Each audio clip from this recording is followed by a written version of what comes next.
संयुक्त राष्ट्र सुरक्षा परिषद में युद्ध विराम प्रस्ताव को पास हुए कई दिन बीत गए हैं, लेकिन बावजूद इसके गाजा इजराइल युद्ध में इसका असर तनिक भी अभी तक देखने को नहीं मिला है।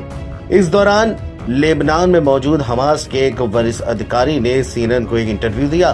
सीएनएन को दिए इंटरव्यू में हमास के उच्च अधिकारी ने कहा कि ये किसी को नहीं पता है कि कितने बंधक जिंदा बचे हैं। हमास द्वारा बंधक बनाए गए 250 बंधकों में से 130 इजरायली बंधकों को पहले ही रिहा कर दिया गया है।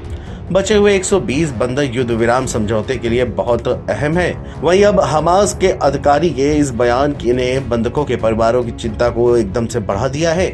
हमास के वरिष्ठ अधिकारी ओसामा हमदान ने इंटरव्यू में बताया कि किसी को भी पता नहीं है कि उनमें से कितने जिंदा है और उन्हें रिहा करने वाले किसी भी समझौते में स्थायी युद्ध विराम और गाजा में इजरायली सेना की पूरी तरह वापसी की गारंटी शामिल होनी चाहिए। लेबनान की राजधानी बेरूत में हमास के वरिष्ठ अधिकारी ओसामा हमदान ने कहा कि नवीनतम प्रस्ताव एक इजरायली प्लान है जिसे पिछले महीने अमेरिकी राष्ट्रपति जो बाइडेन द्वारा पेश किया गया था। ये प्रस्ताव युद्ध को खत्म करने के लिए समूह की मांगों को पूरा नहीं करता है।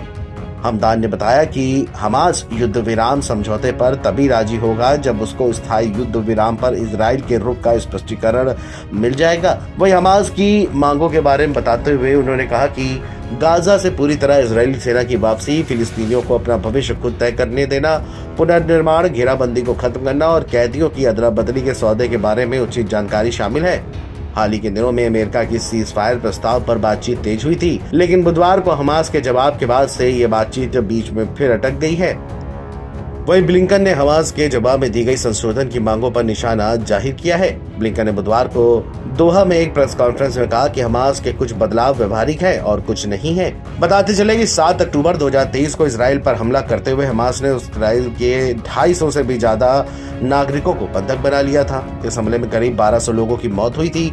वहीं अक्टूबर के बाद से लेकर अब तक करीब 130 बंधकों को रिहा कर दिया गया है, लेकिन अभी 120 बंधक हमास की कैद में मौजूद हैं। Video desk, NDTV online.